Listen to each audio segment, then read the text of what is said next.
De Teresa de Jesús todo el mundo opina, todo el mundo la interpreta, poca gente la conoce y muchos menos la han leído. La oración mental era un peligro en ese momento que se le estaba prohibida a las mujeres. En aquella época del siglo XVI, una sociedad completamente machista, se tenía establecido de que la mujer era inferior incluso espiritualmente. Contemporáneo a Santa Teresa, en aquel mismo tiempo estaba nada menos que el arzobispo primado de las Españas en las cárceles de la Inquisición. ¿Cuánto más no podría haber estado Santa Teresa? Es decir, siempre estuvo en el filo, en el borde del precipicio. Las experiencias espirituales de Teresa no son algo para ella, y ella por eso cuando hable de estas experiencias dirá: ¿queréis vivir experiencias místicas? Tened cuidado, no se las pidáis a Dios, porque luego os va a pedir Él mucho a cambio. A mí me gusta descubrirla especialmente humana, ¿no? Porque quizás es alguien a la que hemos elevado tanto, la hemos ensalzado tanto, y parece que nació santa desde la cuna, aunque ella se encarga bien en sus libros, ¿no? Y dice que está contenta de que aparezcan sus pecados porque así resalta más la misericordia de Dios, ¿no? Todos los que se acercan a la Madre Teresa encuentran en el momento presente ayuda para su propia vida. Eso es lo más importante.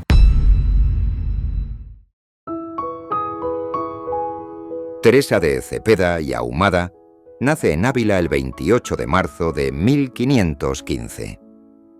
Desde muy joven se caracterizó por el entusiasmo con que vivía cada acontecimiento y por su pasión por la lectura de todo tipo de libros. Romanceros y cancioneros, libros de caballerías y vidas de santos y mártires.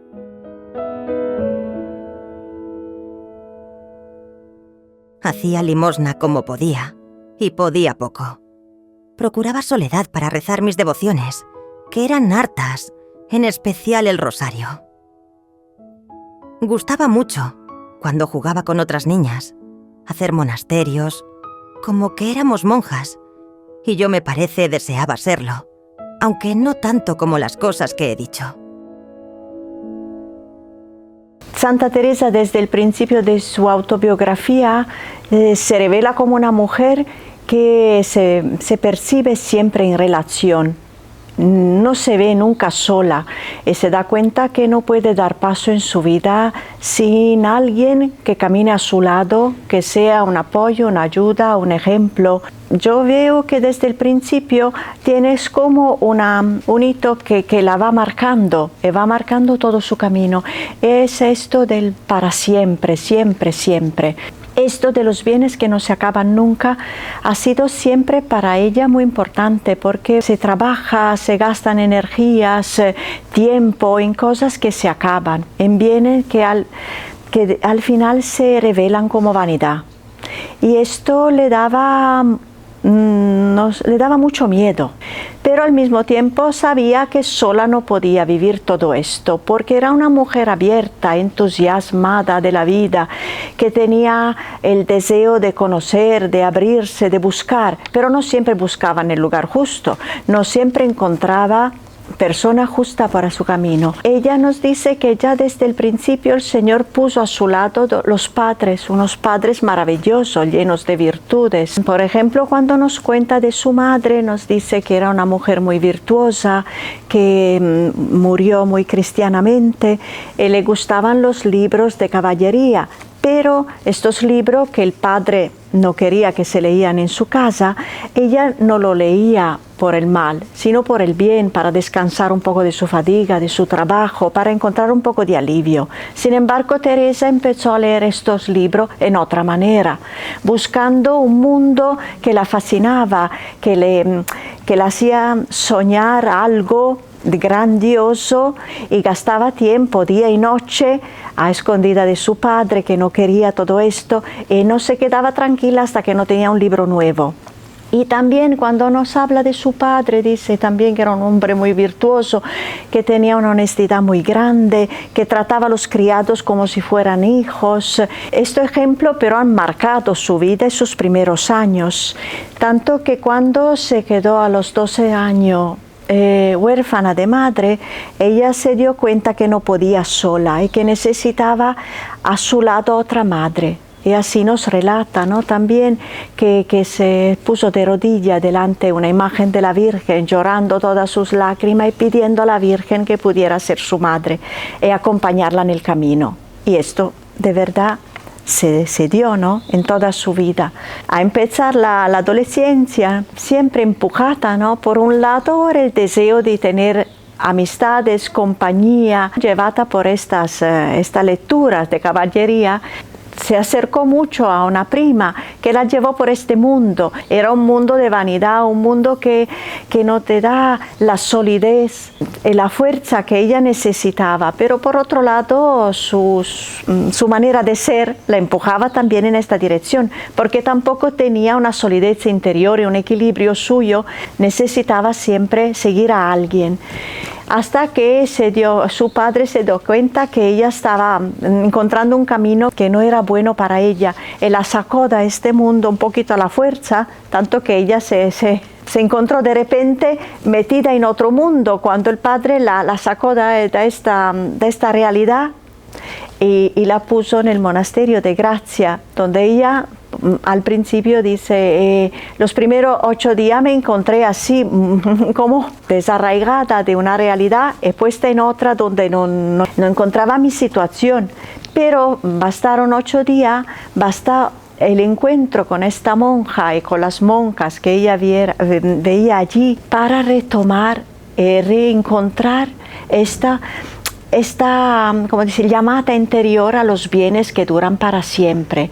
A pesar del hecho y de la repugnancia que ella sentía a ser monja, dice, yo nunca quise ser monja y me repugnaba mucho esta vida, pero se daba cuenta que necesitaba. El Señor la estaba forzando a forzarse. Es como si el Señor le hace hacer un camino de conocimiento interior. A mí siempre me recuerda todo esto recorrido de Santa Teresa, lo que se lee en el Deuteronomio, cuando Dios habla al pueblo y le dice, Yahvé te ha hecho caminar por 40 años en el desierto, te ha humillado, te ha hecho probar la sed, el hambre, para que tú pudieras descubrir lo que hay en tu corazón. Y Santa Teresa, después de salir del monasterio de Gracia, quiso después entrar en el monasterio de la Encarnación, porque allí tenía una amiga, allí le gustaba más, entró allí. Después se puso enferma, el padre la llevó a curarse a casa de su hermana, y allí hizo otro encuentro muy importante, el encuentro con su tío, con el tercer abecedario, hasta llegar al encuentro verdadero con él, que al mismo tiempo amigo verdadero y palabra verdadera. Allí, cuando llega a este encuentro, a comprender que en Dios hay el amigo, el compañero fiel de camino, que es también el libro de la vida, lo que te va sustentando paso a paso, allí empieza su unificación interior. Y por esto, ¿no? Cuando se habla de Teresa y de su vocación, se dice que su ingreso en el monasterio, en el Carmelo, ha sido un poco como un matrimonio de conveniencia, ¿no? Yo por un lado sí puedo decir que sí, porque ella dice, me movía más el temor servil que el amor. Pero por otro lado yo pienso que no, porque simplemente ella ha tenido que hacer un recorrido para clarificar y purificar su intención. Su intención primera no era ya honesta, pero claro, todavía no era bastante pura, pero el Señor nos llama y nos hace caminar paso a paso, para que podamos aclararnos nosotros mismos primero. Yo creo que Teresa ha descubierto en el camino de su vida que lo que era la llamada de Dios a seguirlo en el monasterio no era, como ella pensaba al principio, como una mutilación, como decir, bueno, yo quiero los bienes de arriba, quiero los bienes eternos y tengo que sufrir un poco, pero esto es menor que el purgatorio. Una vez que se dejó llevar por el Señor, se dio cuenta que en realidad el Señor le estaba ofreciendo una vida que no tenía nada que ver con lo que ella pensaba, y que su deseo de aventurar la vida, de vivir una vida plena, llena de aventura, grande, se Se podía dar, de hecho se ha dado en manera mucho más grande de lo que ella podía pensar o imaginar al principio de su vida.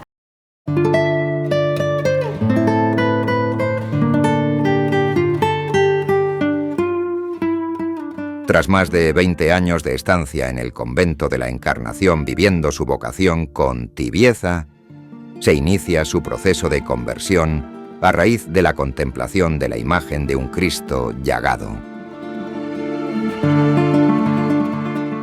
Hacia 1560 comienza a escribir su obra espiritual. En mirándola, toda me turbó de verle tal, porque representaba bien lo que pasó por nosotros. Fue tanto lo que sentí de lo mal que había agradecido aquellas llagas, que el corazón me parece se me partía, y arrojóme cabe él con grandísimo derramamiento de lágrimas, suplicándole me fortaleciese ya de una vez para no ofenderle.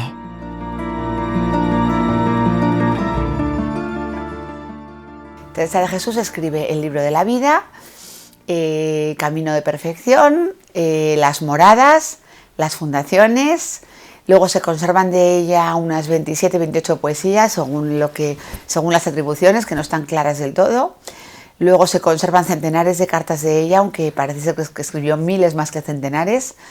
Y luego tiene otras obras que se consideran menores, como las relaciones de conciencia y algunas otras más, pero esas son las más importantes. En el libro de la vida ella rememora su vida de una manera subjetiva, digamos, introduciendo también reflexiones sobre la oración, sobre algunos temas relacionados con el trato con Dios. Camino de Perfección yo lo definiría como un tratado de pedagogía que puede servir para cualquier persona que gobierne, hasta para una madre, para un padre.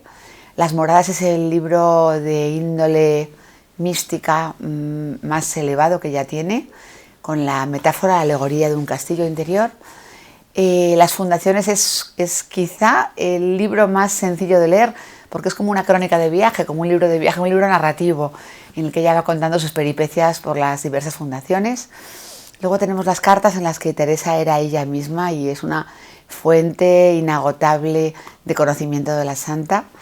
Y luego tenemos las poesías, que realmente ella prácticamente no se conserva ni un solo autógrafo. Las poesías de Teresa las recogieron sus hijas y están copiadas, transcritas por ellas. Su poesía tiene un carácter eminentemente oral y musical. Parece ser que se cantaba casi todo. Se componía para fiestas, hay poesías místicas, hay poesías de circunstancias, pues dedicadas a santos, dedicadas a tomas de velo. Y la poesía de Teresa es un tesoro por descubrir todavía. Yo creo que Santa Teresa escribe, es una escritora ocasional, la pasa un poco como a San Pablo, por las circunstancias de las comunidades. Ya ha fundado y entonces ella escribe por los problemas, por las cosas que las hermanas la preguntan. Ella escribía como podía, de hecho muchas veces se quedaba hasta las tantas de la noche, que dice que el médico la dijo que no podía quedarse hasta más de las 12 porque le hacía daño, luego le dolía la cabeza y tenía otras dificultades. Cuando Teresa escribe Camino de Perfección ya tiene una experiencia. Yo creo que ella escribe como maestra, como quien enseña. En el libro de la vida yo creo que tenía más el miedo de ser confrontada. Escribía para sus confesores para ser confrontada su experiencia. Lo que, bueno, pues la aprobarían o no la aprobarían. Pero allá en Camino de Perfección tiene una experiencia y escribe más es como si fuera la buena noticia, yo lo comparaba con el Evangelio, la buena noticia de Santa Teresa a sus hijas en principio, directamente, y después, bueno, a todo el mundo que quiera escucharla. Porque ella escribe para enseñar a orar a sus hijas, se lo han pedido y escribe. Pero antes de escribir para enseñar a orar, habla de virtudes, o sea, es decir, escribe para enseñar a vivir. Ella, de alguna manera, nos viene a decir que sin las virtudes que ella va a proponer ahí, no se puede hacer oración. Tiene que ir la vida primero y las virtudes, amor de unas con otras, desasimiento y humildad. Eso ella lo repite mucho y al hablar de las virtudes habla mucho de la vida. Y después ya empieza lo que sería la pedagogía de la oración, las distintas formas de oración vocal, mental, contemplativa, y llega a comentar el Padre Nuestro, vamos ya finalmente. Yo creo que cuando se dice que es un tratado de fraternidad es que ya está precisamente en el prólogo, ya dice, son avisos y consejos. Entonces ella está hablando mucho de cara a la comunidad, está dando consejos. Cuando habla de las virtudes que he dicho antes, no se puede separar vida y oración. Entonces por eso ella se mata tanto a decir de las virtudes, de la humildad, del desasimiento, y da un montón de consejos de todo tipo para justificar de alguna manera la oración, porque ella viene a decir que por mucha oración que se tenga, si no se ha comprendido, se tienen las virtudes, ella no se fía de alguien que la venga a decir oración si no va acompañado del otro, de la vida. En la época de Santa Teresa no existía una Biblia así como tal para poderla leer, o sea que no había textos a mano. Sin embargo, ella aprovechó todo lo que tenía. Los sermones. En los sermones se hablaba muchísimo y se comentaba, y ella se retenía mucho. En la liturgia, por ejemplo, el libro más citado por ella del Antiguo Testamento, los Salmos, pues ella era una fuente que ella tenía. Y sobre todo los teólogos. Cuando ya se prohibió la Biblia en 1559, a ella la quedaron los teólogos, que serían los libros vivientes. Ella los hacía toda clase de consulta. Los letrados, decía ella, que eran los peritos en la Sagrada Escritura. La obra de Santa Teresa en general está impregnada, pero totalmente, de la Biblia. Las citas explícitas. Pero luego hay otras citas implícitas que no se ve y está citando de alguna manera la Escritura. Y luego también algo curioso es que ella se expresa sus sentimientos íntimos a través de la Escritura, incluso a los personajes, que a veces los atribuye sus mismos sentimientos. Cuando ella a lo mejor está en una oración de alabanza, así toda eufórica, dice: esto me parece que debía de sentir el gran profeta David cuando cantaba y bailaba para el Señor. Es muy curioso que nos atribuye los mismos sentimientos. Es como si dijéramos la inteligencia de la Biblia, la penetración, o sea, lo que ella ha llegado a comprender. Parece mentira, pero a veces da la sensación que utiliza categorías actuales, cosas que han definido después el Concilio Vaticano II, como que ella ya lo ha dicho, ha penetrado lo que es en la verdad de la Biblia. Algún especialista dice que la raíz judía se nota también aquí, que bueno, pues que eso la ha influido mucho. El libro de la vida es el primer libro que escribe Teresa y es un libro que lo manda escribir su confesor, pero como un objeto de discernimiento para su vivencia espiritual.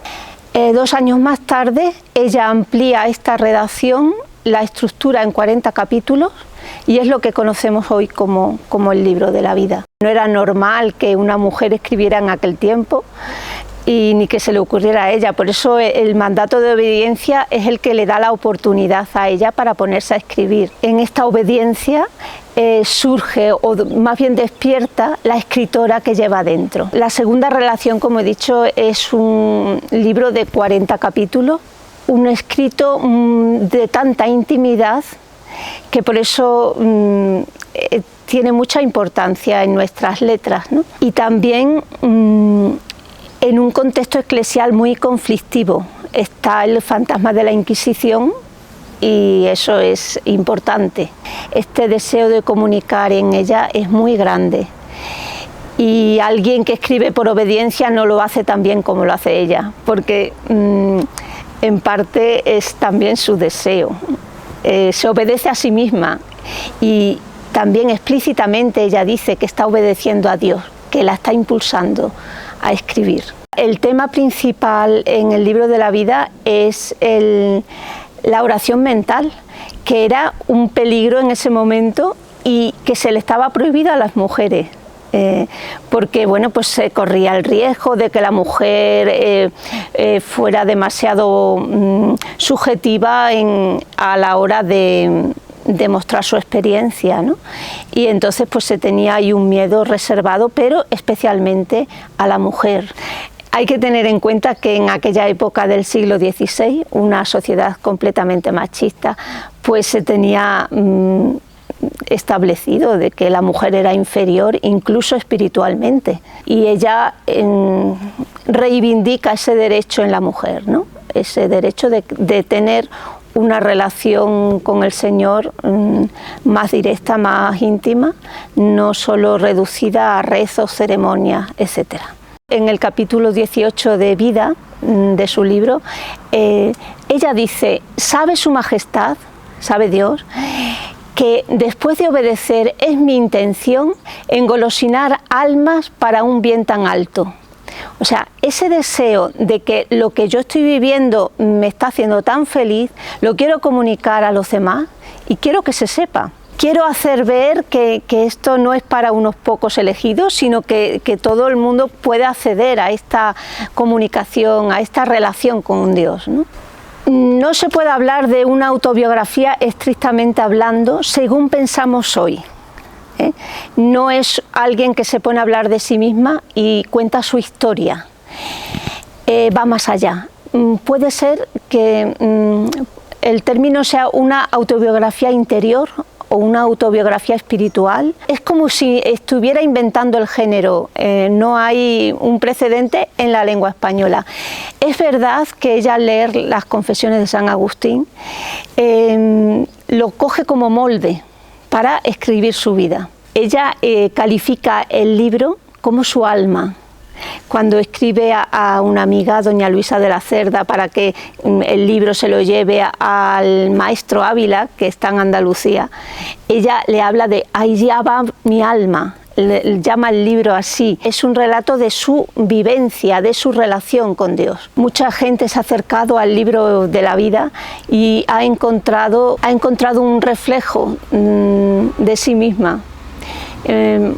Por ejemplo, me estoy acordando de Edith Stein, ¿no? Cuando ella terminó la lectura, pues descubrió y dijo: aquí está la verdad. Está escrito tan espontáneamente, con tanta frescura, con tanta viveza, que contagia.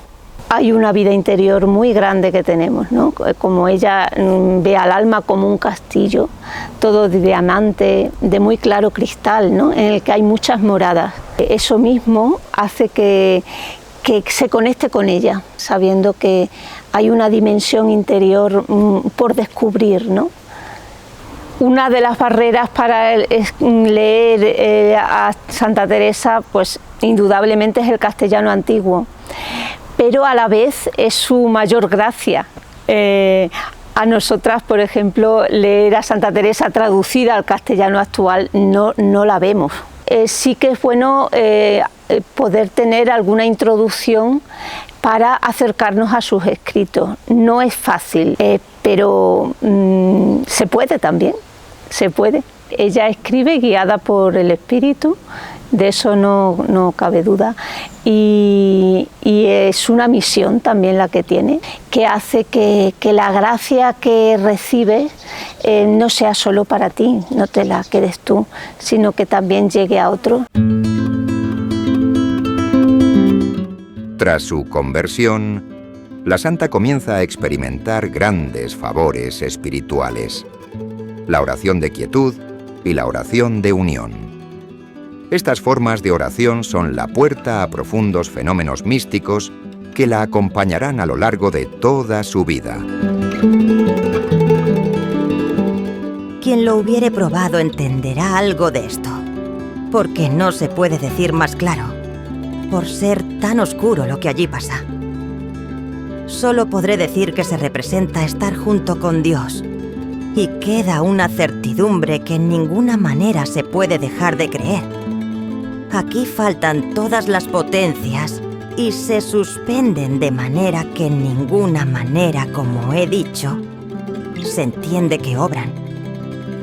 En el caso de Santa Teresa y de la mística, lo más importante quizás es que nos ha dejado una valoración nueva del mundo interior de las personas, es decir, la interioridad humana.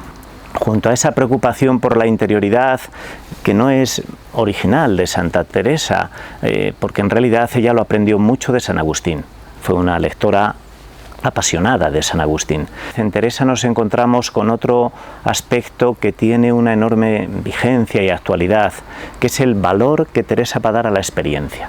De hecho, cuando leemos sus escritos, continuamente va a repetir expresiones de este tipo. Esto lo sé yo por experiencia. Y probablemente otro de los aspectos importantes en Teresa es la oración. Es una maestra de oración y, como aparece en la estatua que nos encontramos, por ejemplo, de Santa Teresa en el Vaticano, ella no solo es maestra de oración, sino que es maestra de espirituales. Santa Teresa fue una mujer con una inteligencia múltiple, porque tenía una inteligencia social, era muy buena para las relaciones humanas, tenía una gran inteligencia económica, quizá porque era hija de un mercader judío y en ese sentido dominaba perfectamente todos los mecanismos financieros de la época, y tenía una gran inteligencia mística, podríamos decir. La mística, en el sentido carmelitano, se podría definir de la siguiente manera: la conciencia de una presencia con mayúsculas, inmediata y amorosa. De tal manera que en este acercamiento a la mística hay como dos palabras o tres claves. La primera es presencia. Es evidente que para Santa Teresa, como para San Juan de la Cruz, la mística no es una cuestión de ideas, ni de conceptos. La mística tampoco es una cuestión de moral. Es hacernos conscientes de una presencia, que es la presencia de Dios en nuestra vida, ¿no? Y esa presencia tendría dos notas que son claves y fundamentales, yo creo. Es una conciencia de una presencia inmediata. En este sentido se podría decir que hay casi un contacto directo con Dios, casi. El adverbio aquí es fundamental. Y no solo hay esa inmediatez, esa cercanía de lo divino al ser humano, sino que esa presencia es siempre amorosa. Por lo tanto, la clave del amor es la fundamental. De hecho, tanto las obras cumbres de Teresa como de Juan de la Cruz, que nos cuentan un viaje interior, la meta de ese viaje, el final de ese viaje, siempre es el encuentro con Dios en clave de amor o la unión de amor. En el caso de Teresa nos encontramos también con una serie de fenómenos que vamos a llamarlos así extraordinarios, que quizá no son tan comunes en otros místicos. Por ejemplo, Teresa de Lisieux no cuenta ninguna experiencia extraordinaria. Y eso no significa que su experiencia mística sea menos intensa, ni menos profunda, ni menos poderosa, ¿no? Pero sí en el caso de Teresa. Por ejemplo, la transverberación, el matrimonio místico, la escena del collar que recibe de la Virgen y de San José, u otras experiencias como son la visión del infierno, la visión del cielo también, es decir, varias de estas experiencias. Sin duda la más conocida de todas es la transverberación, que también se llama el éxtasis de Santa Teresa, y que evidentemente en pleno siglo XVII en Roma lo inmortalizaría Bernini.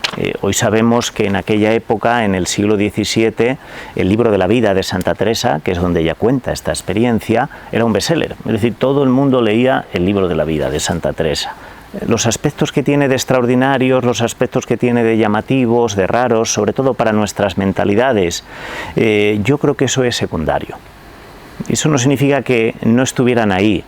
Santa Teresa cuenta que se le apareció un ángel joven ahí con un dardo en una de las manos. Entonces ahí recoge esa experiencia, como el ángel a través del dardo le atraviesa el corazón, y ella en un momento determinado, a medida que va contando esta experiencia, viene a decir: pero realmente lo importante de esta experiencia, ¿qué es?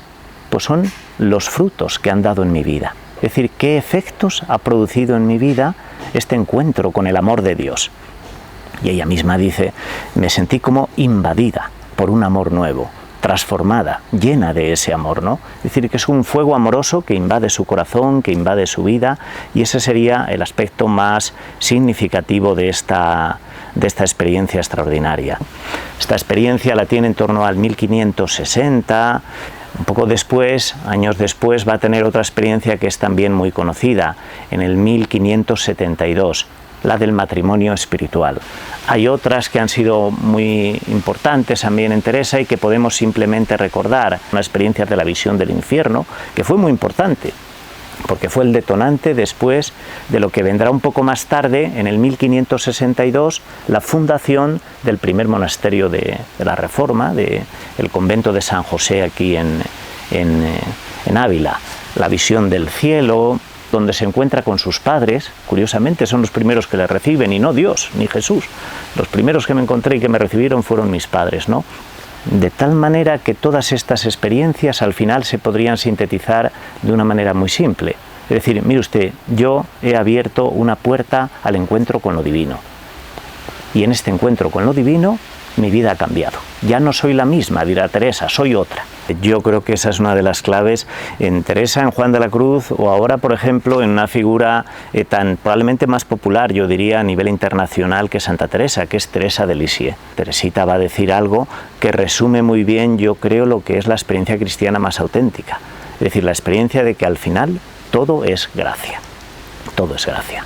Es decir, lo que decide la vida de un ser humano no son los méritos, es el encuentro con un Dios que sale hacia nosotros, ¿no? Que se hace el encontradizo, con un Dios que es amor, lo que nos lleva de alguna forma a vivir la vida no en clave de ascesis, no en clave de acumular méritos, sino en clave de agradecimiento.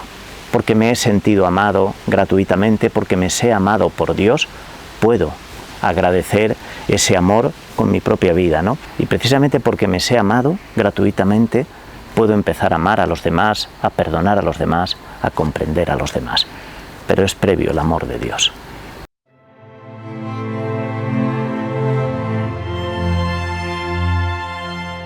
Alimentado por sus experiencias místicas, en la santa crece un deseo de unión con Dios y de un modo de vida que lo facilitase. Por ese motivo decide emprender una reforma de la regla del Carmelo para volver a los orígenes, buscando una comunidad menos numerosa donde el ayuno, la oración y la pobreza hiciesen espacio interior al Señor.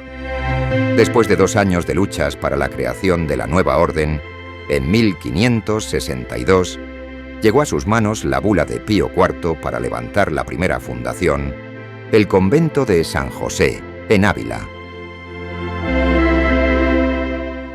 Ofrecióse una vez, estando con una persona, decirme a mí y a otras que si no seríamos para ser monjas de la manera de las descalzas, que aún posible era poder hacer un monasterio. Yo, como andaba en estos deseos, comencélo a tratar con aquella señora, mi compañera viuda, que ya he dicho, que tenía el mismo deseo. Teresa, cuando funda, efectivamente tiene 47 años, es una mujer ya madura, una mujer en la plenitud de su vida. Si se tienen en cuenta los datos que existen sobre la mortalidad en aquel tiempo, podríamos decir que ya era una mujer de edad relativamente avanzada. Teresa ha madurado desde que ha entrado en el convento de la Encarnación, que entra muy jovencita, ha madurado humanamente, pero ha madurado también espiritualmente. Es una mujer mucho más dueña de sí misma y es una mujer que sobre todo ha logrado, con un trabajo interior y también con la ayuda de la gracia, dominar su mundo afectivo. Teresa es una mujer hiperafectiva y lo continúa siendo toda su vida. No es que vaya a cambiar y de repente se va a convertir en una mujer huraña que no quiere ver a nadie y dedicarse solo a Dios. No. Lo que pasa es que hay una transformación, pasa de ser esclava de sus sentimientos y de sus afectos a ser dueña de sus afectos y de sus sentimientos. Es en esa situación en la que además una serie de fenómenos espirituales muy fuertes que vive, muy intensos, de vivencias místicas, la lleva a buscar un cambio de vida. El monasterio de la Encarnación era un monasterio con más de 100 monjas, era un monasterio en el que de alguna manera se reproducía el orden social que existía en aquella época. Pues existían las dueñas, entre las que estaba la misma Teresa, dueñas o doñas, señoras de alta alcurnia, que tenían su cocinita incluso en su habitación y podían tener alguna sierva con un hábito un poco más curioso, más ilustrado, a veces con joyas, etc. Esto no sabemos que Teresa las portase, muy seguramente no las portaba. Y luego existían las monjas, digamos, de a pie, que eran un poco las que llevaban adelante la vida del convento, los trabajos más difíciles, más complicados, ¿no? Teresa nunca huirá de estos trabajos, ¿eh? De hecho nos dice que en los primeros meses en el convento le gustaba mucho limpiar y arreglar, y era una gran cocinera Santa Teresa. Esto hay testimonios que lo corroboran, ¿no? Bueno, pues ella se da cuenta que en ese ambiente su vida espiritual no va a avanzar, se va a quedar estancada, hay muchas visitas en el convento, no hay un ambiente tranquilo, de paz, de recogimiento, y de ahí su personalidad ya madura, que quiere tomarse las cosas en serio y quiere una vida verdaderamente libre, que esta es la paradoja, ¿no? Por buscar una vida verdaderamente libre en la que ella, se podría decir de un modo muy castizo, pueda hacer ante Dios lo que a ella le da la gana y lo que Dios quiere que haga, que coinciden, pues dice, me tengo que encerrar. Tengo que hacer una clausura más intensa y tengo que hacer una comunidad más pequeña, si no será completamente imposible que esto pueda salir adelante. Pues en aquel momento histórico, para ser libre, ella se tenía que encerrar y tenía que poner una reja, ¿no? Ya digo, es la paradoja de la clausura teresiana, ¿no? Que es una defensa y un instrumento, es un medio, no un fin, para defender la vida contemplativa, la vida de encuentro con Cristo, ¿no? La Fundación de San José de Ávila encuentra una complicación, y es que Santa Teresa, después de pensarlo, de meditarlo y de aconsejarlo mucho, decide que el monasterio se funde en pobreza. ¿Qué era fundar en pobreza? Pues que el monasterio iba a vivir de limosnas. Eso quería decir que no iban a tener ninguna inversión, que no iban a realizar ningún trabajo especialmente productivo, que no iban a depender de un noble, que se iba a encargar de sostener a las monjas, sino que sería la propia ciudad, sus habitantes, quien con sus limosnas sostendría la comunidad. Esto generó una cierta inquietud, porque los tiempos económicamente no eran tan bollantes como unos años antes, y ya había varios monasterios que vivían de limosnas. Y bueno, el concejo se preocupó un poco, y con él el pueblo de Ávila, porque decían, bueno, aquí otro hijo nos sale que tenemos que mantener, ¿no? ¿Cómo vamos a hacerlo? Digamos que el problema mayor surgió en lo que llamaríamos hoy la clase media, ¿no? En la burguesía, que al fin y al cabo era la que iba a tener que llevar el peso de sostener a las monjas con las limosnas, ¿no? Y ahí es donde ella va a encontrar una mayor resistencia. Todo lo lleva en secreto.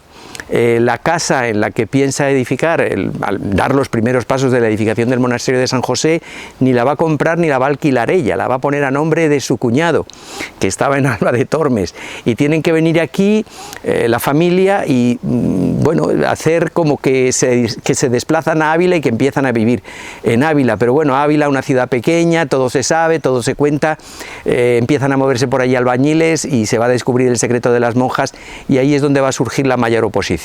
Un teólogo diría que cuando Dios concede un carisma a una persona, ese carisma no le pertenece, no es para ella, sino para el bien de todos.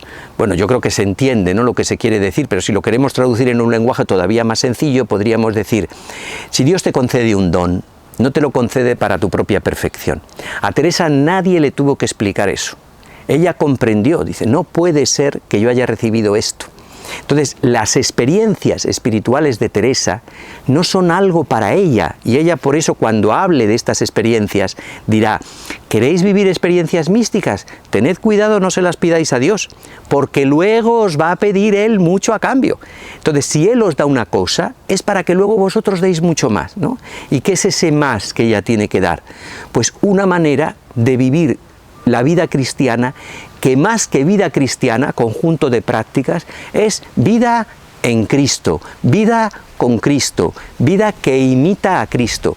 Y en eso Teresa se va a ligar, se va a legar completamente al Evangelio. Es una vida evangélica. Cuando uno lee ciertos pasajes, por ejemplo, del Camino de Perfección, cuando ella llama a sus monjas a amarse, a ser humildes, a no apegarse a las cosas, especialmente a no apegarse a sus propios proyectos personales, uno está viendo el Evangelio de Jesús. Entonces, lo que el Espíritu Santo le da a Santa Teresa es un espíritu genial, un espíritu de un fuego vivo, que de alguna manera renueva, que reproduce el Evangelio de una manera que es válida para el tiempo en el que vive Teresa y continúa siendo válida también para el tiempo en el que vivimos hoy, porque su patrimonio espiritual no es un patrimonio que pertenece solo a las monjas carmelitas descalzas, a los frailes carmelitas descalzos, a los carmelitas seglares, no, es un patrimonio que pertenece a todos los creyentes. Ella es maestra de los espirituales, y los espirituales son aquellos que quieren vivir su vida en Cristo y a Cristo imitando. Ella tiene una visión sobrenatural de la realidad y ella está convencida que una vida bien vivida, en clave evangélica, beneficia al mundo. Ahora, este discurso, pues uno puede decir, no, pero eso, ¿qué tiene que ver? Que 12 monjas se encierren en un sitio y hagan oración y se mortifiquen y se quieran entre ellas, y eso ¿cómo me ayuda a mí? Les ayudará a ellas. Incluso hay quien dice, las contemplativas son unas egoístas, se encierran y no quieren saber nada de nadie. Pero luego uno va a ver redes sociales, programas de televisión, cosas que...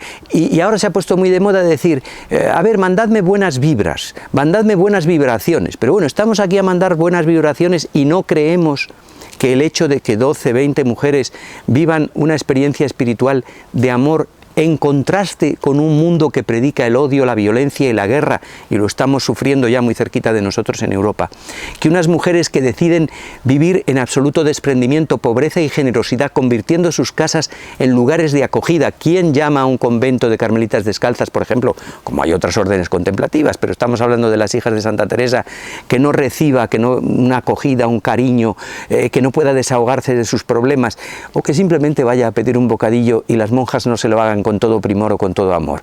¿Quiere decir que es una vida encerrada? No, absolutamente no.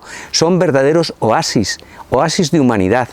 Son oasis en los que no impera el egoísmo. Las monjas no son perfectas, por supuesto, y mucho menos los frailes, pero tratamos de vivir y de crear espacios en los que no impere, pues como decía, el egoísmo, la búsqueda de los propios intereses, la cerrazón, el acumular, sino que verdaderamente sean espacios en los que todos se puedan sentir acogidos y en los que podamos compartir lo mucho o poco que tenemos, como la gente siempre buena y generosa comparte con nosotros lo poco o mucho que tiene, ¿no?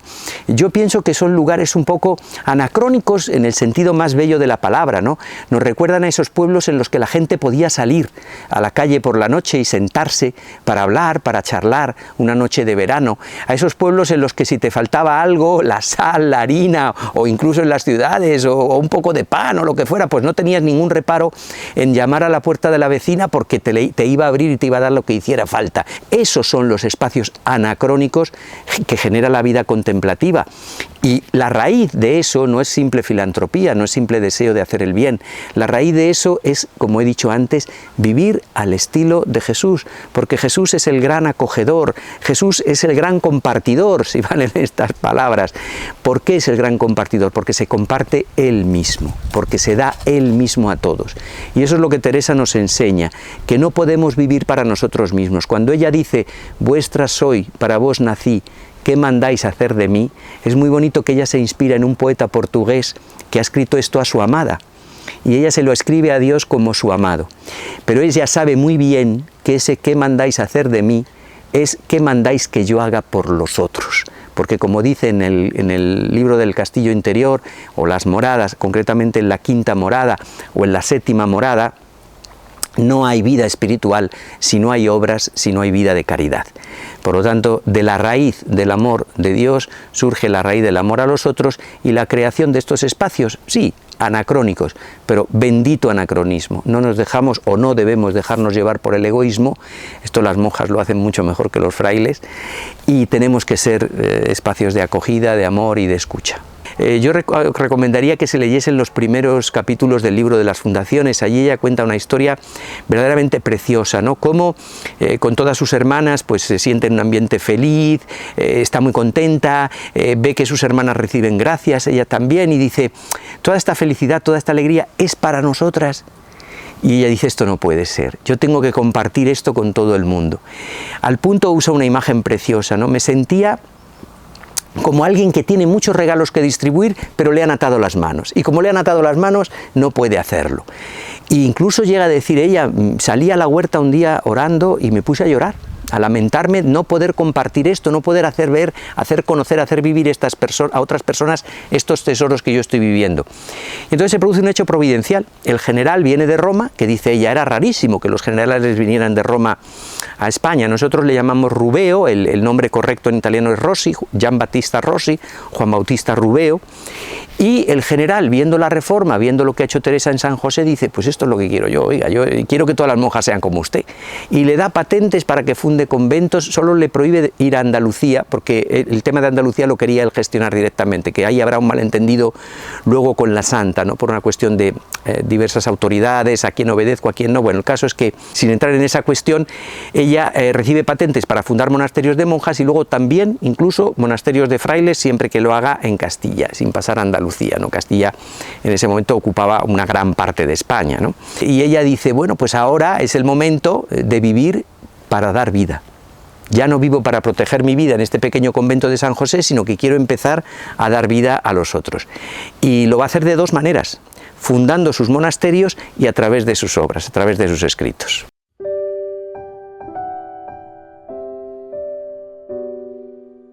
La providencia va moviendo los corazones de algunos poderosos que la santa se encuentra en su camino, para facilitarle su labor fundadora.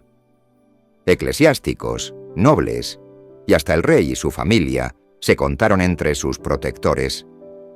No obstante, la traición también se hizo presente en algunos que se hacían llamar amigos.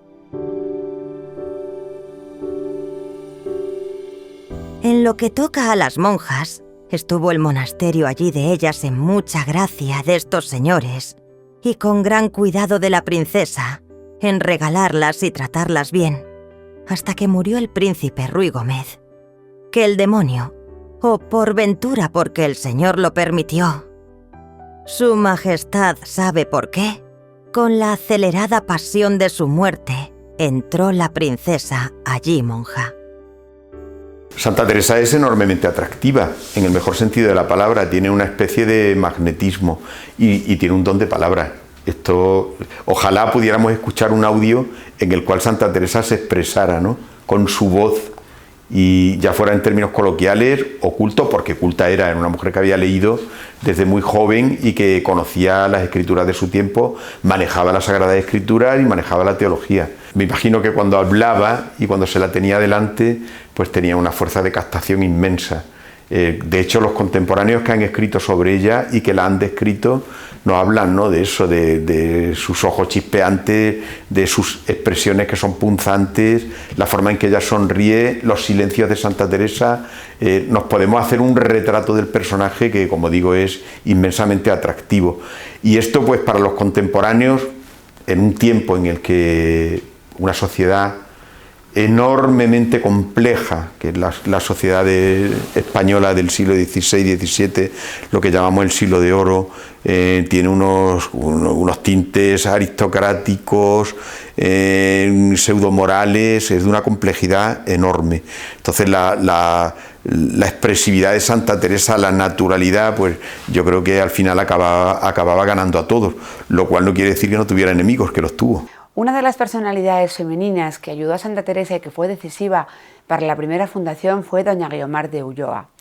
Doña Guiomar de Ulloa vivía en Ávila, había quedado viuda con 25 años y Teresa de Jesús en el libro de la vida no la nombra directamente, pero la va llamando la viuda sierva de Dios, mi compañera viuda, de manera que todos sabemos que era ella. Y de hecho doña Guiomar, se quedó viuda con 25 años, lo que hizo fue involucrarse por completo en la causa teresiana, hasta el punto de que es ella y su madre, doña Aldonza de Guzmán, las que piden al Papa el permiso para fundar el primer monasterio. Y cuando llega el permiso les llega a ellas dos como fundadoras. De hecho ella, digamos que jurídicamente era la fundadora del convento, aunque ella sabía muy bien que la que era la fundadora era Teresa, pero ella dio mucho dinero para la fundación, la apoyó siempre. Una temporada entró en el Carmelo, pero por motivos de salud ella no pudo estar allí. Y siempre la apoyó junto con, por ejemplo, don Álvaro de Mendoza, que era el obispo de Ávila, que también la apoyó, frente al resto de la nobleza y frente al clero de Ávila. Otra dama principal incluso más poderosa que doña Guimar de Ulloa, fue doña Luisa de la Cerda. Esta noble era hija del duque de Medinaceli y a su vez hermana del heredero del ducado. Ella se casó con Antonio Arias Pardo, mariscal de Castilla y señor de Malagón, y juega un papel muy importante en Teresa de Jesús, porque cuando se queda viuda en 1561, Teresa acude a consolarla entre enero y julio de 1562, justo un mes antes de la fundación de San José de Ávila. O sea que estuvo 6 meses antes de la primera fundación en su palacio de Toledo. En ese palacio tuvo varias visiones místicas y causó, hoy diríamos, causó sensación, causó un gran impacto en todas las damas, las mujeres, las doncellas que había allí. Entre ellas estaba María de San José, que era una niña todavía de 14 años, bueno, una niña ya adolescente. María de San José se queda prendada de Teresa y de lo que habla, de lo que vive, de lo que hace, y luego será uno de los puntales de la Reforma teresiana, María de San José, y la conoció en Toledo, y la primera vez, que fue en 1562, y luego otra vez en 1568. Y finalmente pues ingresa en el Carmelo. Doña Luisa de la Cerda ayuda a Teresa, siempre la ayuda. Bueno, parece que en la fundación de Toledo hubo algún momento en el que Teresa de Jesús no se siente apoyada por ella, y bueno, ella misma escribe a veces en el libro de la vida, pues habla a veces de los poderosos y de sus servidumbres, ¿no? Pues que tienen que desempeñar un papel, estar siempre de cara al exterior, y ella en el fondo pues a veces lamenta toda esa vida que llevan esas personas que tienen que estar siempre de cara a la galería. También doña Luisa de la Cerda hace de intermediaria con los escritos de Teresa, el libro de la vida, para hacerlos llegar a determinados eclesiásticos, ¿no? Es muy importante. Ella obliga, entre comillas, o anima a Teresa a fundar en Malagón. Malagón era propiedad de su marido era Antonio Arias Pardo, y quiere que la santa funde allí. Ella no quiere, porque no quiere fundar con renta, y al ser un lugar rural y pequeño, pues no le queda más que fundar con renta, que ella no quiere, pero al final pues lo hace, ¿no? Para mí la princesa de Éboli es un personaje que es cautivo de su propia realidad. Está muy cercana a un poder tan grande como el rey. Ha sido esposa de uno de los hombres más poderosos de su tiempo. Entonces esta mujer pues responde con los criterios propios de la realidad que le ha tocado vivir. Y cuando llega Santa Teresa, pues la quiere considerar inmediatamente a una persona a su servicio. Y Santa Teresa no es fácil de manejar. Precisamente por eso, desde el primer momento es reformadora, ¿no? Porque quiere romper un poco con ciertos esquemas contemporáneos, ¿no?, que están ahogando el mensaje. La princesa de Éboli conoce a Teresa en Toledo, en el palacio de su prima, y también se queda deslumbrada con ella, con su personalidad, que tenía que ser magnética, atractiva, y bueno, hasta el punto que cuando enviuda, en 1573, pues ella quiere entrar en el Carmelo de Pastrana, que fue un Carmelo que ellos, los príncipes de Éboli, prácticamente le obligan a fundar allí, ¿no? Teresa se resiste, pero una voz interior le dice que tiene que fundar en Pastrana.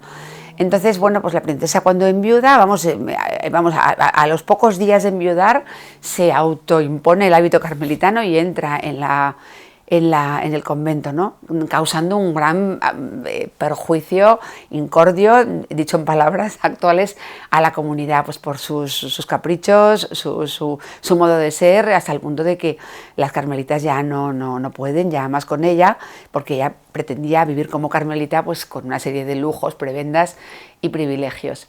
Y entonces, como no hay manera de que ella deje de intervenir, ella parece que al final deja sus votos, entre comillas, pero sigue en el palacio de allí de Pastrana, pues incordiando a las carmelitas, y hay un momento en el que Teresa de Jesús en persona la saca de allí literalmente. Va de noche, se han ajustado con la priora, en que a una hora determinada sacarán al Santísimo, sacarán los objetos, las pertenencias de las carmelitas, por supuesto todo lo que pertenece a la princesa de Éboli, y lo dejan, y se van de noche, de madrugada, a Segovia, todas las de Pastrana, a Segovia a fundar. De hecho, la primera fundación de Segovia tiene, todas las monjas eran de Pastrana. La princesa de Éboli, cuando se levanta y ve aquel vacío, bueno, monta en cólera, y entonces su venganza fue denunciar en 1574 el libro de la vida a la Inquisición, que esto le trajo a Teresa bastantes quebraderos de cabeza.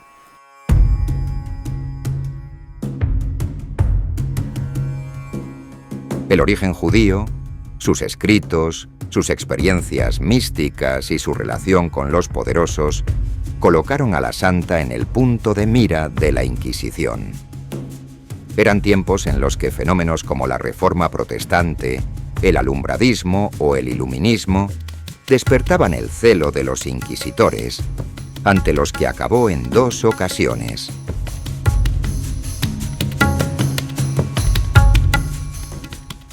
También comenzó aquí el demonio, de una persona en otra, a procurar se entendiese que había yo visto alguna revelación en este negocio. E iban a mí con mucho miedo a decirme que andaban los tiempos recios y que podría ser me levantasen algo y fuesen a los inquisidores. A mí me cayó esto en gracia y me hizo reír, porque en este caso jamás yo temí. El relato de Teresa de la Inquisición ha sido incómodo a lo largo de los siglos, porque lo que le sucede a Teresa no es fácil de entender. Y no es fácil de entender en nuestro tiempo, pues vamos a imaginar en un tiempo en el que todo estaba bajo sospecha, porque había alumbradismo o iluminismo, que era una corriente más peligrosa todavía que la Reforma Protestante, porque la Reforma Protestante tenía una sustancia teológica, pero el alumbradismo es un delirio, es una locura, ¿no?, que conducía a las personas a hacer tonterías, cosas absurdas y a veces muy peligrosas, ¿no?, cargadas de sensualidad, de vicios, y entonces esto podía hacer sospechosa a cualquier persona que trascendiera los cauces o la forma de manifestar el mensaje religioso en su tiempo. Esto ha hecho que los biógrafos, una vez que la santidad de Santa Teresa ya fue proclamada, bueno, entras en la Basílica de San Pedro en Roma y te encuentras con la imagen de Santa Teresa y San Pedro de Alcántara nada más entrar, ¿no?, como el gran frontispicio que abre la basílica principal de la cristiandad.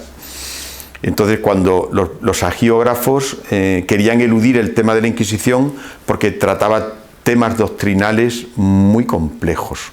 Por eso, a mí me pareció que era adecuado que la novela oficial, la que iba a ser la novela oficial del quinto centenario de Santa Teresa, pues fuera el relato de quizá lo que menos se ha contado, ¿no?, los problemas que ella tuvo con la Inquisición, que son evidentes, puesto que Santa Teresa en el lecho de muerte tiene unas últimas palabras que apuntan directamente a todo el miedo que sufrió por sentirse fuera de la Iglesia, es decir, excomulgada, y por eso dice: por fin muero hija de la Iglesia, después de recibir los santos sacramentos. Yo he tenido que oír algunas veces, incluso en congreso, a alguien decir que, bueno, que el miedo de Santa Teresa a la Inquisición, que realmente la Inquisición no estuvo nunca detrás de un personaje de tanta entidad como fue Santa Teresa. Pues contemporáneo a Santa Teresa, en aquel mismo tiempo estaba nada menos que el arzobispo primado de las Españas en las cárceles de la Inquisición, y estuvo San Juan de Ávila, que es, digamos, el primer reformador y patrón de todo el clero secular español. 3 años en las cárceles de la Inquisición en Sevilla. ¿Cuánto más no podría haber estado Santa Teresa? Es decir, siempre estuvo en el borde del precipicio. Bueno, Teresa sufrió 2 procesos inquisitoriales y todos tuvieron su origen en Sevilla. La fundación de Sevilla fue muy complicada, puesto que, bueno, les habían prometido el oro y el moro, por lo menos de palabra, y ella llega a Sevilla y, bueno, la pobreza, la miseria es extrema, bueno, lo pasan muy mal en esa fundación. El caso es que una de las primeras novicias que entra era una viuda ya, digamos, otoñal, llamada María del Corro, que no llega ni a profesar ni encaja en el convento, pero ella pues tergiversa algunas cosas que ella ve que no tienen mayor importancia y denuncia a Teresa al Santo Oficio hasta el punto de que tuvo que declarar allí en Sevilla. Esto fue entre 1575 y 1576, la verdad es que hubo un sobreseimiento porque no se vio nada, ¿no? O sea, lo que decía esta mujer no tenía ningún sentido. El más grave fue cuando ya Teresa no estaba en Sevilla, pero ella también le llega la denuncia en 1578-79, que, bueno, el epicentro de esa denuncia fue María de San José y lo causó pues una monja llamada Beatriz de la Madre de Dios, junto a otra monja que también decía algo boba, decía María de San José, Isabel de San Jerónimo. Bueno, pues Teresa se va en 1576, se va a Toledo y deja a María de San José de priora. Entonces esta vez, digamos, las personas una vez más son novicias o personas del propio convento quienes denuncian a la priora y indirectamente a Teresa de Jesús y a Gracián. Entonces, bueno, aparte de cuestionar la honestidad de sus relaciones, que según ellas iba más allá de lo espiritual, bueno, con connotaciones bastante deshonestas, también tergiversan algunos hechos que no tienen mayor importancia, pues para incluso hacer caer sobre ellas sospechas de alumbradismo o de no hacer las cosas como hay que hacerlas. Estas dos mujeres estaban instigadas por García Álvarez, que era un confesor que María de San José nunca le gustó nada y Teresa, que era más inocente, pues le dio como una oportunidad y bueno, pues fue un hombre que se portó muy mal con María de San José. La Inquisición investigó todo esto a fondo y restituyó a María como priora, aunque tuvo que sufrir cárcel conventual bastantes meses con todo el pesar de la Madre Teresa, que sabía que su hija era totalmente inocente y ella también, y Gracián también, por supuesto. La santa, tras fundar en Ávila, se pone en marcha por los caminos de España. Bajo su impulso fueron naciendo los Carmelos femeninos, hasta llegar a 17 con la apertura del último en Burgos en 1582.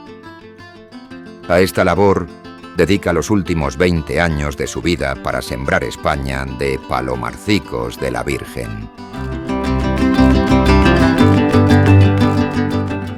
También algunas veces me deban contento las grandes contradicciones y dichos que en este andar a fundar ha habido, con buena intención unos, otros por otros fines. Mas tan gran alegría como de estos sentí, no me acuerdo, por trabajo que me venga, haberla sentido. Cuando ella considera que una fundación ya está, es cuando ponen el Santísimo Sacramento y dicen la primera misa. Diríamos, bueno, previamente ha tenido que conseguir la licencia del obispo del lugar, ¿no?, de la diócesis, y que eso, bueno, pues casi siempre con amigos o tal, logra. A veces hay tantas anécdotas, ¿no?, resulta complicado a veces el conseguir la licencia, ¿no? Y luego, no solo eso, sino hasta que ella considera que las hermanas tienen casa, diríamos que tienen como las necesidades más o menos cubiertas, ¿no?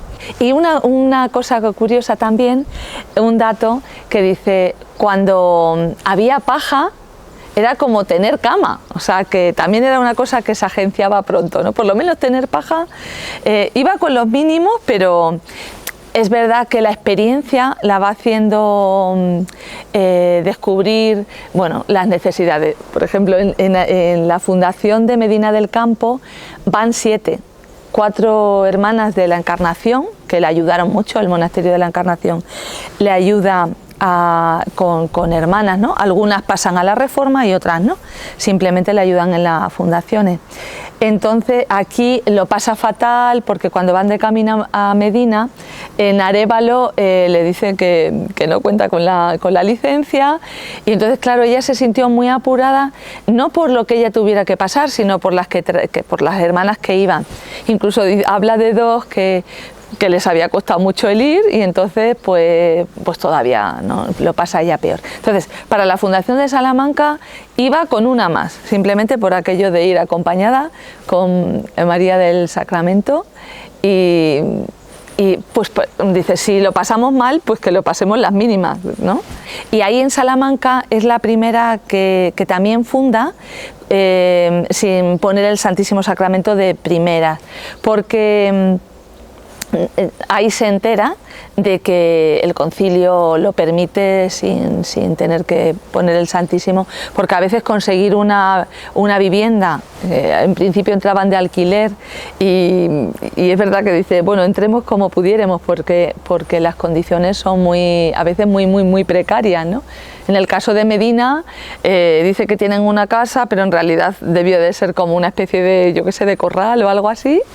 y que pusieron unas telas y que luego se les cayeron, o sea, que era tan precario. Entonces decía, poner al Señor así como tan a la intemperie, pues que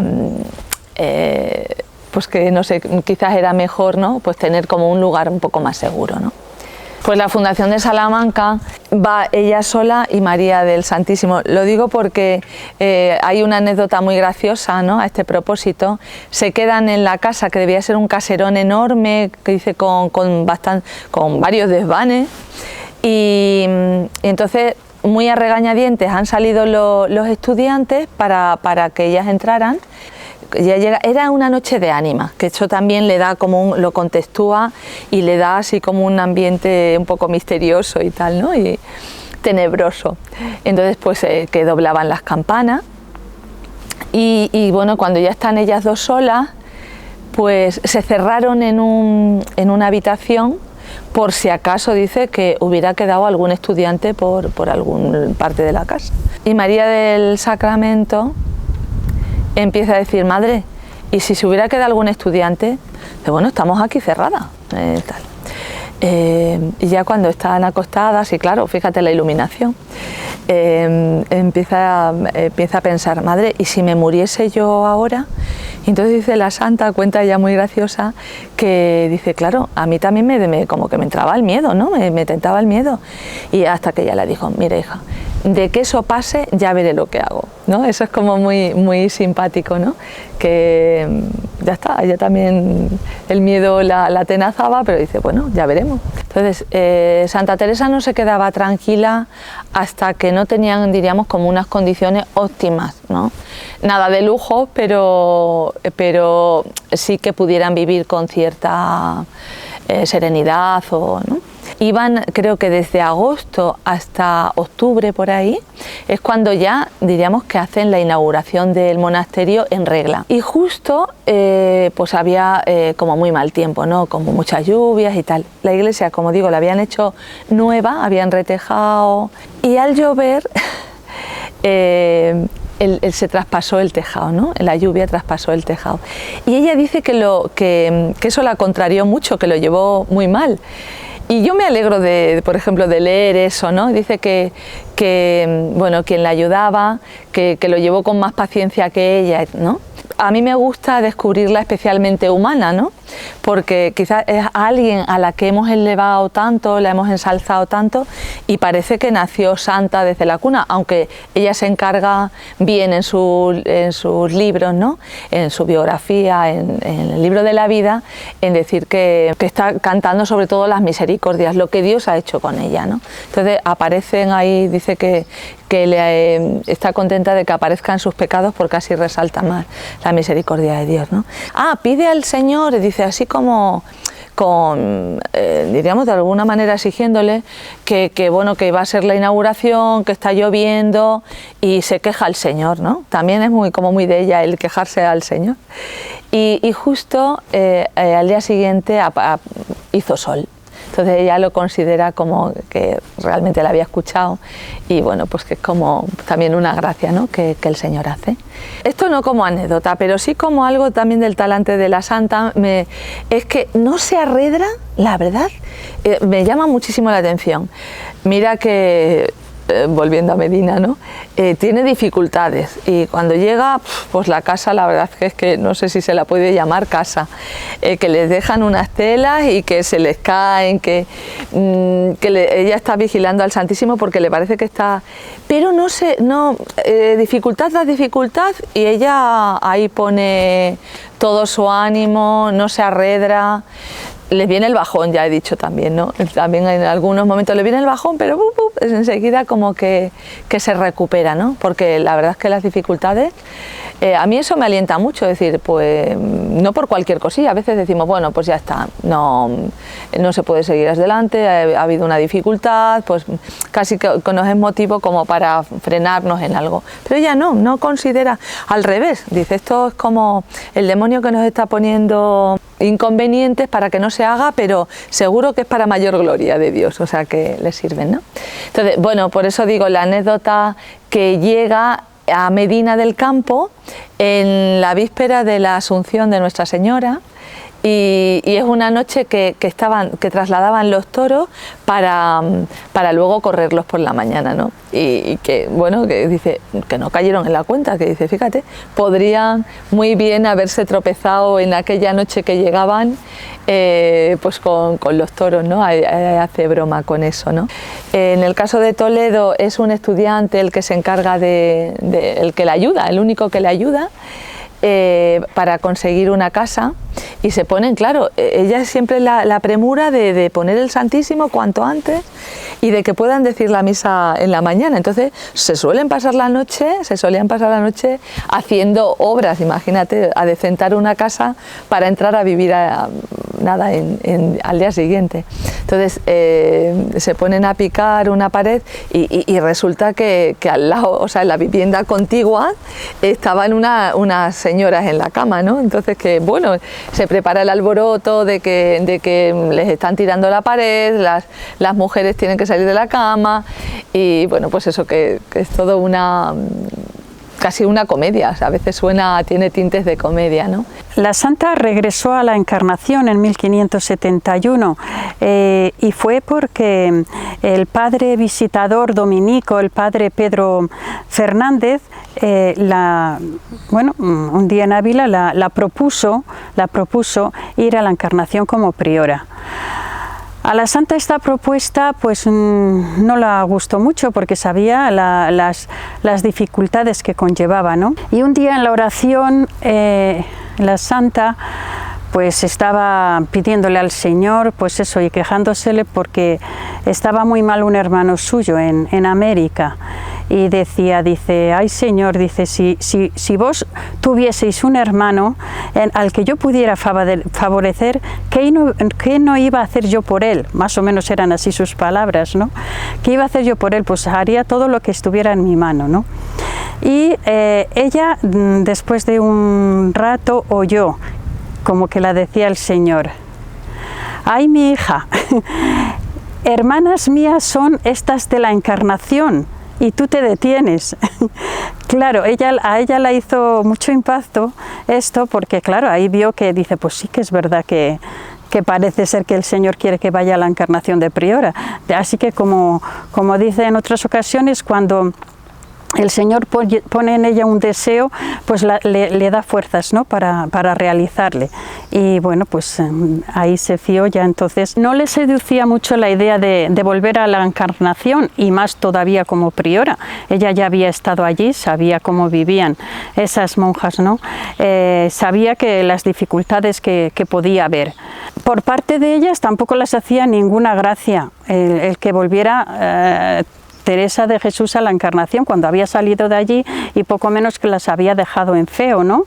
De que se iba de allí porque quería otra vida más rigurosa, de más oración, de más retiro y contemplación. Había, por así decir, en la Encarnación dos grupos. Unos eran partidarios de Santa Teresa, la estimaban y la aceptaban, pero otro no. Yo creo que el revuelo mayor que se armó, que decían que se oían los gritos hasta en Ávila de cuando ella entró allí en la Encarnación, fue porque, claro, a ellas, al imponerlas esa priora, a ellas les habían quitado el derecho que tenían de hacer sus elecciones y de votar a la priora que ellas quisieran, ¿no? Aparte ya de que fueran pues a favor o en contra de Teresa de Jesús.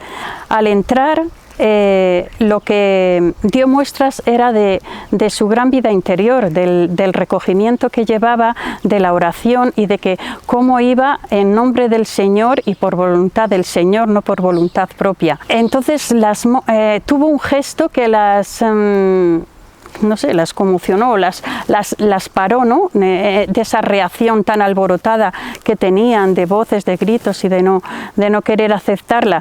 Y es que cogió una imagen de la Virgen y la puso en el coro, en el puesto de en el puesto de la priora. Entonces, en la silla prioral sentó a la Virgen y las primeras palabras que dijo fue: aquí tenéis a vuestra priora. Como ella tenía mucha psicología y sabía bien tratar con las personas, había tratado con muchas, pues entró de esa manera humilde para a ver si las podía ganar. Les hizo como una plática, como un discurso en el que decía más o menos que ella iba allí a aprender de todas y especialmente de la más pequeña de ellas, que su manera de comportarse quería que fuese siempre desde la humildad y que iba a servirlas y agradarlas en lo que más pudiere y que las quería llevar con toda suavidad.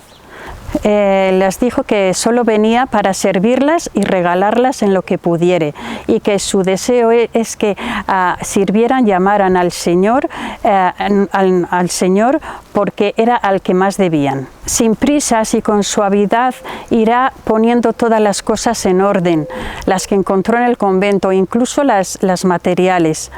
Y también se encargará muy especialmente de su progreso espiritual.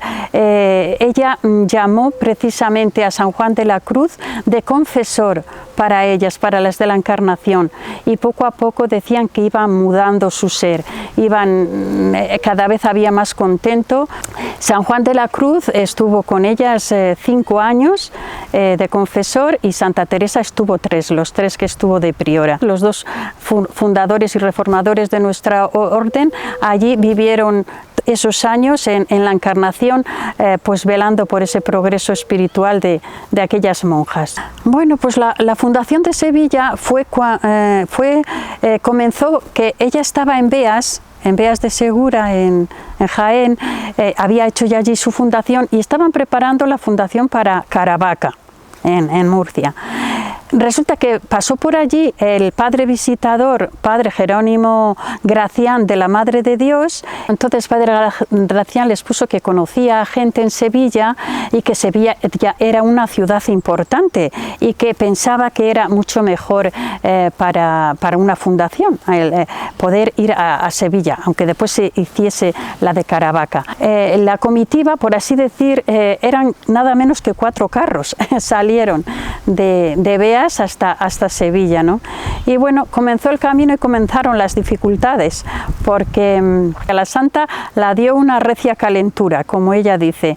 Se puso muy mala, el calor era insoportable, decía que mucho más importuno que el que se conocía en Castilla, al calor, le decía.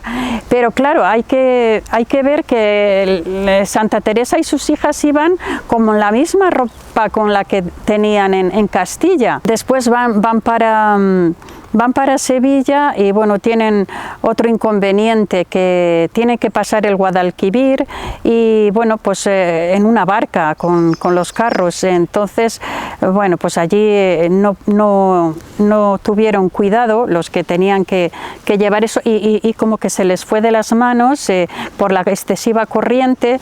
Algunos dieron con el suelo, otros, vamos, la escena es muy pintoresca. Había un castillo cerca y había un caballero pues viendo el panorama, ¿no? Y entonces tuvo compasión de ellas y mandó a unos señores que fueran a ayudarlas. Sí, después cuando llega a Sevilla resultó que, bueno, el padre Mariano les había preparado una casa, pero era muy pequeña y con humedad y con muy escaso ajuar. Se quedaron muy decepcionadas porque, como también el padre Gracián había hablado de que había gente que quería que fueran ellas y tal, dice, por allí no apareció nadie.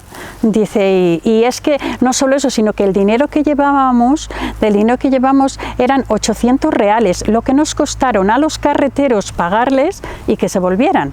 Dice, vamos, nos quedamos con una blanca para comenzar la fundación. Entonces, entre eso y lo poco que les había podido dar y aparejar el padre Mariano, pues fueron tirando. Pero por eso, el excesivo calor, el hambre también, a veces pasaron hambre porque tenían muy poco que comer. Su primera priora, María de San José, de la fundación de Sevilla, cuenta que hubo mucho tiempo en que solo tenían para comer manzanas y pan. Y a veces el pan también está escaso, pero que bueno, por amor de Dios se lo repartían entre todas y se gozaban y alegraban en lo poco que tenían. pudiendo vivir como el Señor en pobreza, ¿no? En septiembre de 1582 llegó el momento para la santa de cambiar los polvorientos caminos por otros más luminosos. Volvía ya gravemente enferma de la fundación de Burgos hacia su conventito de San José en Ávila, pero una vez más la obediencia le hizo desoír sus deseos. Murió en Alba de Tormes, abrazada a un crucifijo y a su enfermera Ana de San Bartolomé.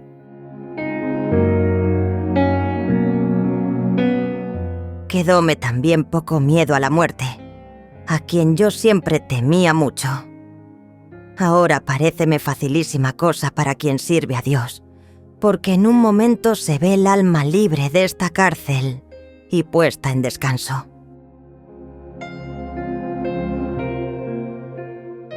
Para entender adecuadamente la muerte de Santa Teresa en Alba de Tormes, debemos retrotraernos a varias décadas antes de su muerte, que acaece aquí en 1582.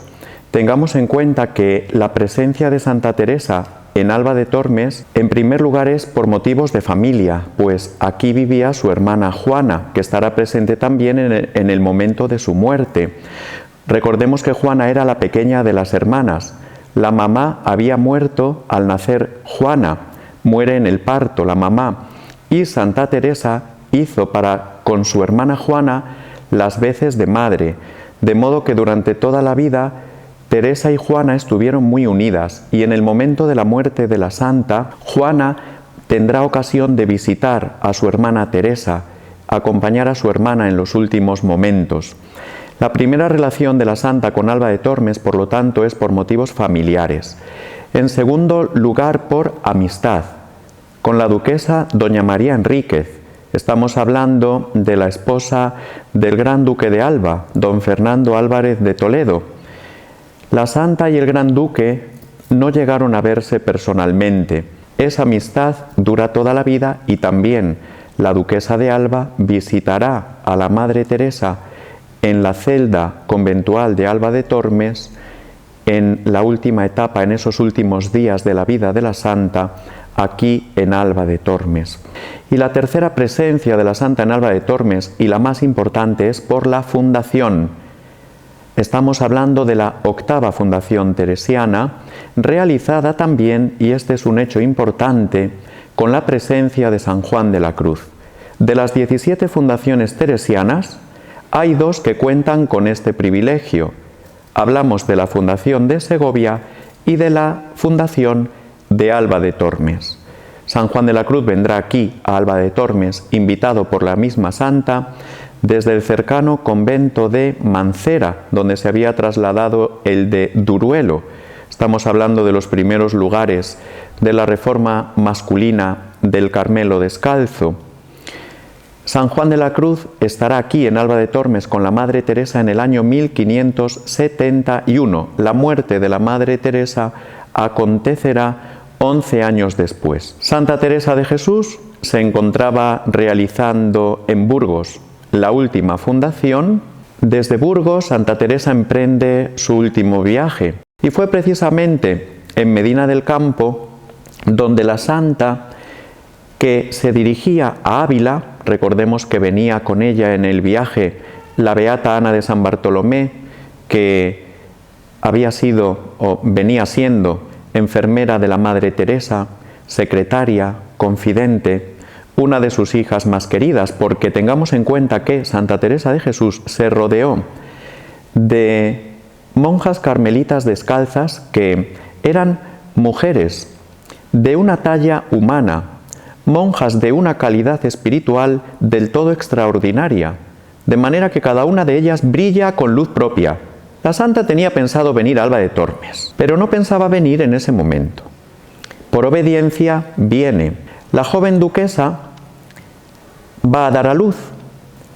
El niño viene mal. En la casa de Alba entienden que, estando aquí la Madre Teresa, que ya era conocida como la Santa, todo iría bien. La Santa Madre llega a Alba de Tormes la tarde del 20 de septiembre de 1582. Al llegar la Madre Teresa a Alba de Tormes se entera de que ese niño ya ha nacido y entonces dice la santa con el tono gracioso, con ese gracejo alegre que a ella le caracteriza: bendito sea Dios, que ya no es menester esta santa. En ese momento, esa misma tarde, ya tiene que acostarse y pocos días después, como ella tenía la idea de ir a San José de Ávila, las monjas le preguntan si quiere emprender el viaje y ella responde con otra pregunta: ¿no me darán aquí un poco de tierra? Afirmando así que veía cercana su muerte y no se sentía con fuerzas para emprender camino desde Alba de Tormes hasta Ávila. La santa muere finalmente el 4 de octubre de 1582 en la fiesta de San Francisco de Asís a las 9 de la noche. La celda de la Madre Teresa de Jesús en la que transcurrieron sus últimos días se puede visitar, actualmente está convertida en capilla. Se trataba de una celda más del monasterio, una celda por lo tanto austera, de carmelita descalza. La beata Ana de San Bartolomé ha dejado escrita una descripción preciosa de los últimos días y en concreto del momento de la muerte de la Madre Teresa. Ella es la que dice que en un pequeño jardín al lado de la celda de la Madre floreció un almendro. Hay testimonios de quienes asistieron al momento de la muerte de la Madre Teresa, de que vieron su rostro rejuvenecido, resplandeciente. Es sin duda un ejemplo muy bonito para que nosotros podamos interpretar lo que sucede más allá de la muerte, lo que sucede al encontrarnos con Dios. Recordemos un hecho histórico particular. La santa muere el día 4 y será enterrada al día siguiente, que no fue día 5 de octubre, sino día 15. Se saltaron esos días de un golpe porque había un desajuste en el calendario y se dio esa norma. El 4 de octubre de 1582 fue 4 de octubre y al día siguiente no fue 5 sino 15, pasando así del calendario juliano al calendario gregoriano. Su fiesta anual la celebramos el 15 de octubre. Es enterrada en la iglesia del monasterio, en su nave central, tal y como la podemos contemplar hoy en día. Fue enterrada entre las dos rejas del coro bajo del monasterio. 3 años después, es decir, en 1585, la Madre Teresa será exhumada y su cuerpo será trasladado al monasterio de San José de Ávila.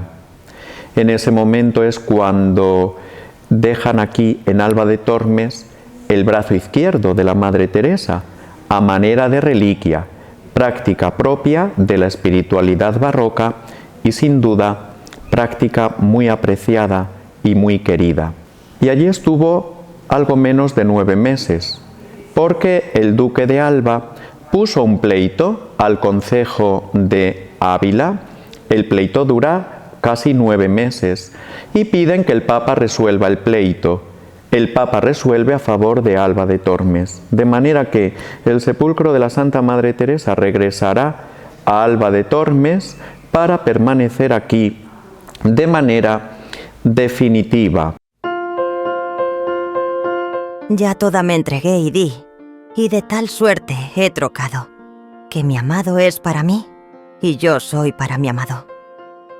Cuando el dulce cazador me tiró y dejó herida, en los brazos del amor mi alma quedó rendida, y cobrando nueva vida, de tal manera he trocado, que mi amado es para mí, y yo soy para mi amado. Hirióme con una flecha enervolada de amor, y mi alma quedó hecha una con su Criador. Ya yo no quiero otro amor, pues a mi Dios me esté entregado, y mi amado es para mí, y yo soy para mi amado. La pasión que siente por Cristo. Ella era inteligente desde siempre, tenía un don de gentes, era arrollador. Cuando todo eso se pone, diríamos, en valor, cuando todo eso suma, es cuando Cristo aparece en su vida y la transforma. Creo que también lo puede hacer conmigo y con todos Yo cuando leí Santa Teresa por la primera vez me reconocí mucho en esta lucha, en esta fatiga de encontrar un equilibrio entre los deseos de, por un lado, de relaciones, de un mundo que sabes que no es lo que es para ti, pero que te llama. Por otro lado, sentir más fuerte esta llamada de Dios que en alguna manera te dice, pero tú eres mía desde siempre para siempre. Tú puedes ir en cualquier sitio, pero sigue siendo mía. Me quedo, yo creo que de Santa Teresa de Jesús con ese amor a Jesucristo, esa búsqueda por Él, esa llamada tan grande desde joven a la oración, a la contemplación, a conocerle cada vez más y de conocerle a seguirle, a tratar de buscar en todo la voluntad de Dios, del Padre como Él. Ser capaces de ahondar y de llegar a donde el Señor quiera, para que Él pueda hacer con nosotros obras grandes como lo hizo con ella. Una santa muy humana y muy mística, monja de clausura y andariega de caminos, austera y penitente y muy amiga de la fiesta y la alegría. Podemos acercarnos a ella desde múltiples perspectivas y salir siempre enriquecidos humana y espiritualmente. Cuando leí el libro de la vida yo tenía 15 años y realmente a mí me atrajo mucho la relación que ella tiene con el Señor. Y se puede ir creciendo en esa amistad y se puede vivir una vida apasionada como la que vivió ella, de tener el amigo al lado siempre presente, como dice ella, ¿no? Para mí personalmente lo que más me ha marcado ha sido cuando he descubierto esa semejanza tan grande entre la lectura de Santa Teresa y la Biblia. Si cogía las fundaciones, los Hechos de los Apóstoles. Si cogía el libro de la vida, pues como la Biblia, que empieza diciendo que todo era bueno. Luego llega un momento que todo es vanidad, el libro del Eclesiastés. Vas descubriendo así un poco la Sagrada Escritura.